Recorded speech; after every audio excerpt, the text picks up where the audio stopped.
So our today's topic is inverse trigonometric function. This is the second chapter of your NCERT book, and in this chapter you will learn the inverse functions of trigonometry. So what is inverse function? क्या हर function का inverse हम निकाल सकते हैं? क्या सभी function No, sir. Exist करता है? No, sir. नहीं, सब फंक्शन का इनवर्स एग्जिस्ट नहीं करता। इनवर्स ट्रिग्नोमेट्रिक फंक्शन क्या है? तो बोलो, बेसिक ट्रिग्नोमेट्रिक फंक्शन हमें मालूम है सर, साइन है, कोसाइन है, टेंजेंट है, कोटेंजेंट है, सीकेंट है, कोसिकेंट है, sine cos tan cosec sec cot, ये बेसिक ट्रिग्नोमेट्रिक फंक्शन है। अब अगर इसका एंटी ट्रिग्नोमेट्रिक फंक्शन निकालें, मतलब बेसिक ट्रिग्नोमेट्रिक फंक्शन में क्या होता था, आपको एंगल पता है tan थीटा और आप उस एंगल पे वैल्यू निकाल रहे हो, ठीक है। इनवर्स ट्रिग्नोमेट्रिक फंक्शन में आपको वैल्यू पता होगी और आप उस वैल्यू पे एंगल निकालोगे, मतलब उल्टा काम कर रहे हो। इसको आर्कस फंक्शन भी कहते हैं, एंटी ट्रिग्नोमेट्रिक फंक्शन भी कहते हैं, साइक्लोमेट्रिक फंक्शन भी कहते हैं। इसके और नाम क्या है? Arcus function, anti trigonometric function और cyclometric function.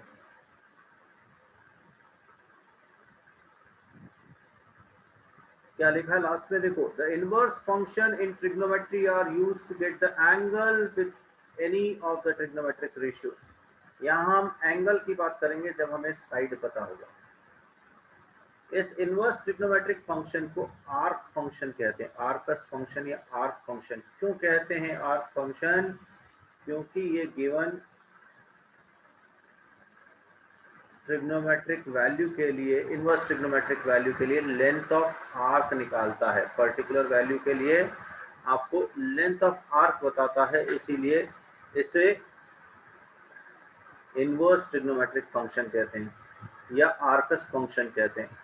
Trigonometric function specially right angle triangle के लिए यूज करते हैं और इनवर्स ट्रिग्नोमेट्रिक फंक्शन भी स्पेशली राइट एंगल ट्राइंगल के लिए यूज करेंगे जहां आप आर्क मेजर या एंगल निकालेंगे, ठीक है।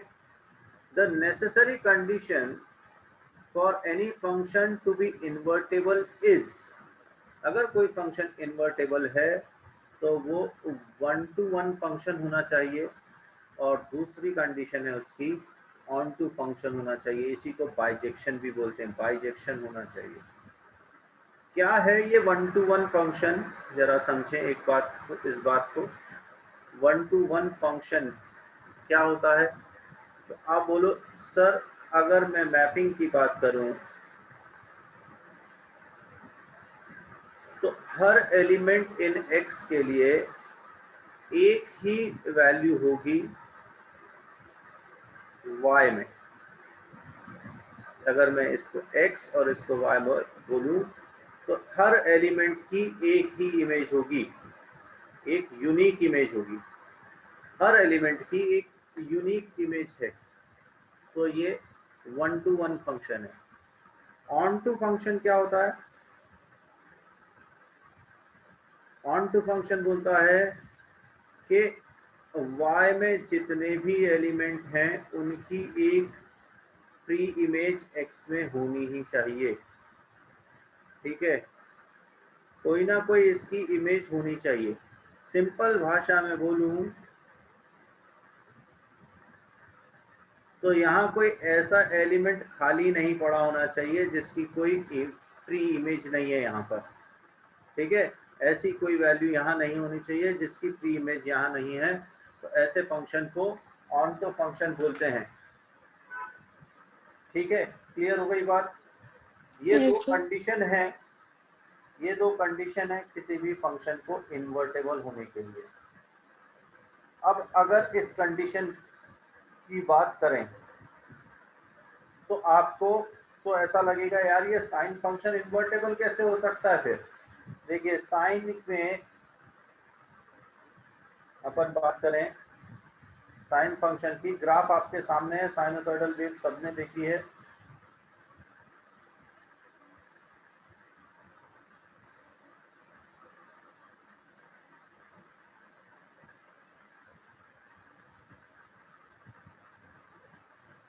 यहाँ साइन की अगर बात करें तो आप मुझसे ये बात बोल सकते हो कि सर ये x की जो वैल्यू, x की वैल्यू पे जो y की वैल्यू आ रही है, मतलब जो एंगल पे आपको फंक्शन की वैल्यू मिल रही है, किसी और एंगल पे भी तो फंक्शन की वही वैल्यू मिल रही है। आया मन में ऐसा सवाल कि सर ये दोनों वैल्यू तो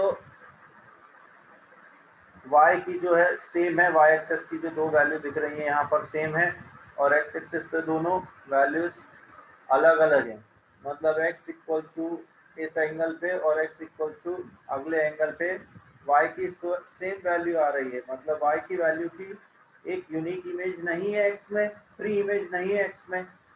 ऐसा क्वेश्चन मन में आया कि सर ये यूनिक नहीं है तो ये इन्वर्टेबल ही नहीं होगा। अगर आया तो आपका क्वेश्चन सही है, आना भी चाहिए ऐसा, लेकिन इसका जवाब भी है। हम जब भी इनवर्स ट्रिग्नोमेट्रिक रेशियोज की बात करेंगे तो हम उसके डोमेन और रेंज को रिस्ट्रिक्ट करेंगे। पहले साइन फंक्शन को मैंने रिस्ट्रिक्ट किया कहाँ से, यहाँ से लेकर यहाँ। इस रेंज में आप जब देखोगे, इस रेंज में आपको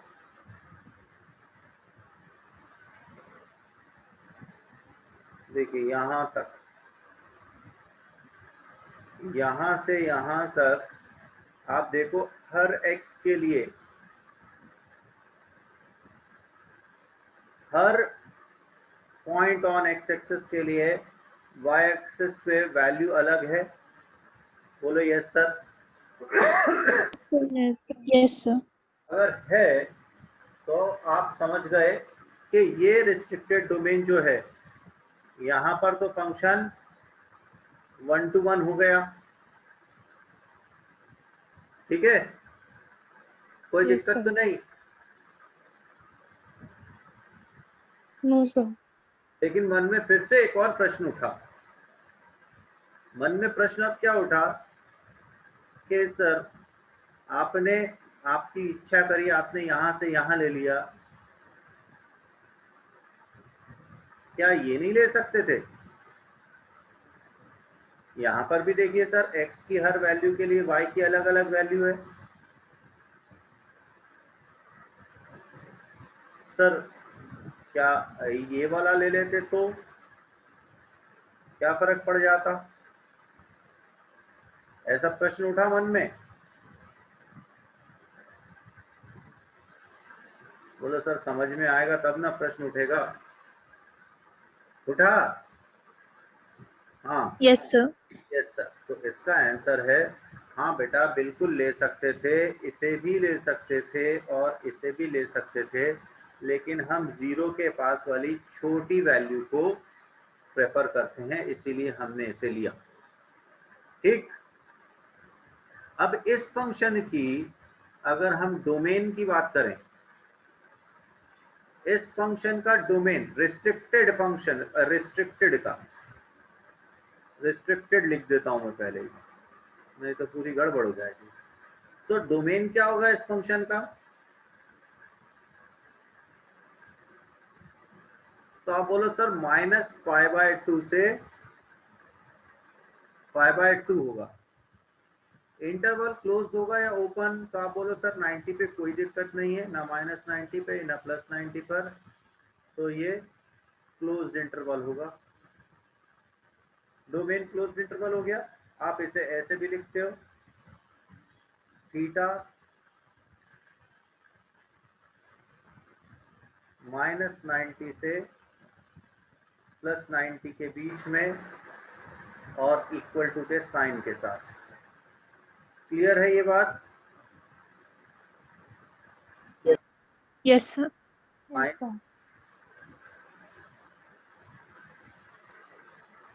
सेकेंड, रेंज।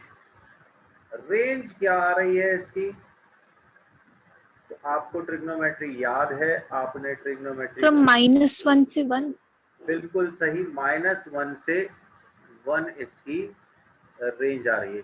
कोई दिक्कत नहीं है इस बात पे, ये बात बहुत अच्छे से क्लियर है सबको। Yes, sir. शाबाश। अब अपन इसका इनवर्स ट्रिग्नोमेट्रिक फंक्शन निकालते हैं। तो इनवर्स ट्रिग्नोमेट्रिक फंक्शन में जो चीज आपको यहाँ एक्स एक्सेस में दिख रही थी वो वाई एक्सेस में आ गई, जो वाई एक्सेस में दिख रही थी वो एक्स एक्सेस में आ गई। ठीक है ना।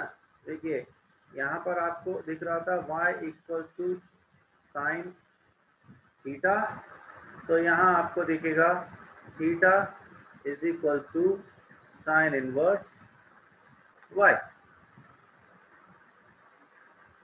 ठीक। अब 0 पे 1 पे 90 डिग्री, यहाँ आप बोलते थे 90 डिग्री पर 1, यहाँ बोलोगे 1 पे 90 डिग्री, -1 पे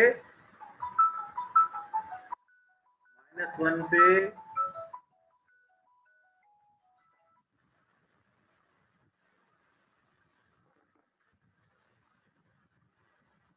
-1 पे सर क्या दिख रही है? सर -1/2। Yes please. सर अभिनव को ऐड कर लीजिए, वो लेफ्ट हो बेटा गया। उसी का कॉल था, अभी एंटर कर लिया है मैंने उसे। Theta equals to sine inverse y, यहाँ तक बात समझ में आई। तो अब इसका डोमेन क्या Yes, होगा? sir. तो बोलो सर, अब हमें बहुत अच्छे से क्लियर हो गई बात। जो ट्रिग्नोमेट्रिक फंक्शन में डोमेन था वो इनवर्स ट्रिग्नोमेट्रिक फंक्शन में रेंज बन गया, और जो ट्रिग्नोमेट्रिक फंक्शन में रेंज था वो इनवर्स ट्रिग्नोमेट्रिक फंक्शन में क्या बन गया? डोमेन। क्लियर है बात? Yes, sir. ओके। तो यहाँ पर अपना inverse function of sine clear हुआ आपको? से yes. Yes Yes, sir. Okay, please note down. Next function is cos function and cos inverse function. देखिए आपके सामने ग्राफ बना रखा है मैंने, y equals to cos X का या कॉस थीटा का, y equals to cos theta या कॉस एक्स का ग्राफ आपके पास है। इस ग्राफ में आप सोचिए कि प्रिंसिपल वैल्यू ब्रांच क्या ली जाए।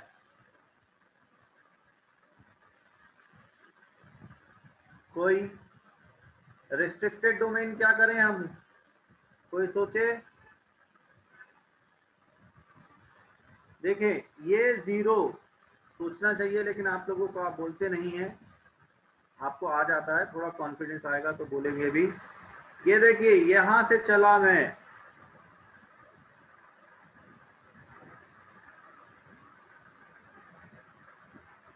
ये गया और ये यहां तक आ गया। यहां तक हर x के लिए आपको y की अलग अलग वैल्यू मिल रही है। से yes. Yes, sir. And also कहीं पे भी आपको 2 वैल्यू नहीं मिल रही x के लिए, यूनिक वैल्यू भी मिल रही है। तो ये 1 फंक्शन हो गया। दूसरी बात, x की हर वैल्यू के लिए y की वैल्यू मौजूद है। से यस। Yes, sir. तो ये यस सर। ऑन्टो फंक्शन भी हो गया, मतलब ये इन्वर्टेबल है। रिस्ट्रिक्टेड डोमेन मैंने क्या लिया इसका? बोलो सर, आपने लिया डोमेन इसका 0 to पाई। इंटरवल कैसा? Close interval. जिस पर आपको रेंज क्या मिली?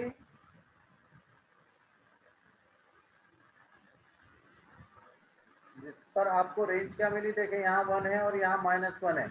इंटरवल में जब लिखते हैं तो छोटी वैल्यू को लेफ्ट और बड़ी वैल्यू को राइट में लिख देते हैं। तो इसकी रेंज मिली क्लोज इंटरवल -1 से 1। कोई डाउट? No, sir. अब इसका नो इनवर्स सर। फंक्शन बनाया। जब इनवर्स फंक्शन बनाया तो अभी अपन ने डिस्कस किया था, एक्स एक्सेस पे यहाँ जो चीज थी वो यहाँ वाई एक्सेस पे आएगी, वाई एक्सेस पे जो वैल्यू थी वो एक्स एक्सेस पे आएगी। तो हम बोलेंगे theta equals to cos inverse क्या y। अब y का डोमेन क्या है, 0 से पाई। ठीक, यहां पर थीटा का डोमेन क्या दिख रहा है आपको, यहाँ पे थीटा की जगह x लिखा है, ये सॉरी ये थीटा ही लिखा है, सही है। थीटा का डोमेन आपको क्या दिख रहा है, 0 से पाई। Yes, sir. और कॉस इनवर्स का फिर क्या दिखेगा आपको डोमेन, तो आप बोलो सर अभी अभी सीख कर आए हैं -1 से 1. इनवर्स फंक्शन की रेंज। इनवर्स फंक्शन की रेंज होती है नॉर्मल फंक्शन का डोमेन, और यहाँ पर इनवर्स फंक्शन का डोमेन होगा रेगुलर ट्रिग्नोमेट्रिक फंक्शन की रेंज। तो यहाँ डोमेन आपको दिख रहा है एक्स एक्सिस पे -1 से 1, क्लियर। और रेंज दिख Yes, रही है sir. आपको, वैल्यू क्या दिख रही है y पे, 0 to pi, clear. Yes, sir. Yes, sir.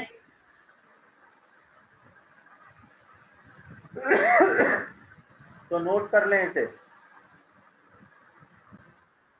Okay, the next function is tan function and inverse tan inverse function।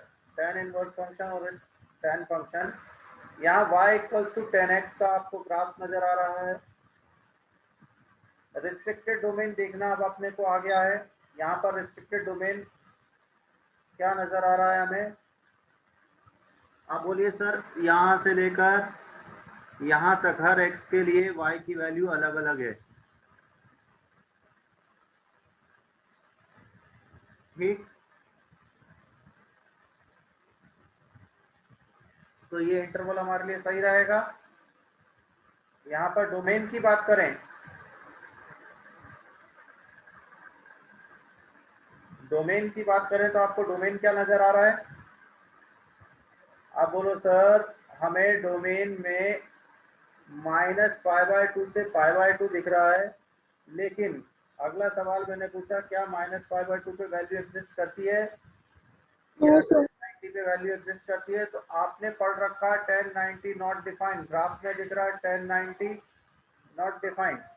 तो आप बोलोगे इसका इंटरवल -π/2 से π/2 ही है, लेकिन इस बार इंटरवल में -π/2 और π/2 को इंक्लूड नहीं करना है, इसलिए ये इंटरवल ओपन इंटरवल होगा।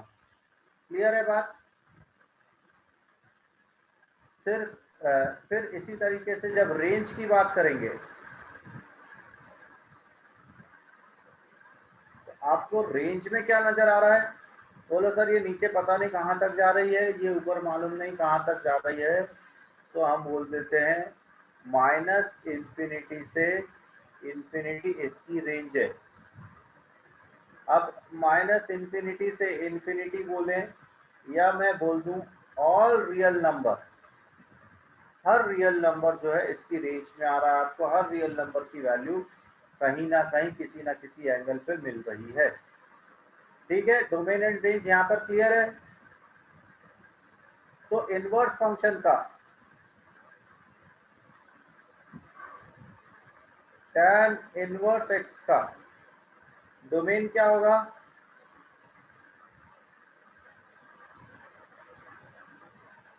देखें ग्राफ में भी बड़ा अच्छे से नजर आ रहा है। यहाँ से पैरेलल टू एक्स एक्सिस हो गई है, मतलब बहुत दूर तक जा रही है, यहाँ भी बहुत दूर तक जा रही है।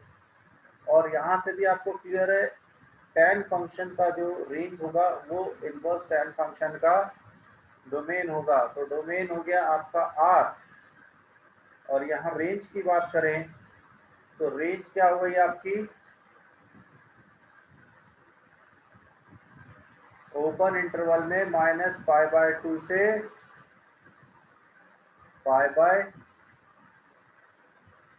2। ये अगर मैंने y equal to tan inverse x लिखा है तो y की वैल्यू कहाँ से कहाँ तक, π/2 से -π/2 इन ओपन इंटरवल। ओपन और क्लोज इंटरवल आपको क्लियर है, तो इस पे बार बार अब एम्फेसिस नहीं देंगे अपन। ओपन मतलब ये दोनों वैल्यू इंक्लूडेड नहीं है, क्लोज मतलब इंक्लूडेड है। क्लियर है tan इनवर्स का function? Yes, sir. Yes, sir. इसे भी नोट कर लीजिए।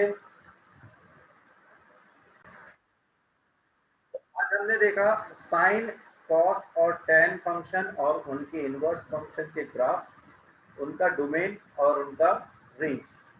नेक्स्ट क्लास में हम देखेंगे कोसेक, सेक और कॉट फंक्शन के इनवर्स फंक्शन, उनका ग्राफ, डोमेन एंड रेंज। साथ ही हम प्रिंसिपल वैल्यूज पे बेस्ड कुछ क्वेश्चंस करेंगे। तो सब अगली क्लास में फिर से मुलाकात होगी, तब तक के लिए इजाजत दीजिए, नमस्कार।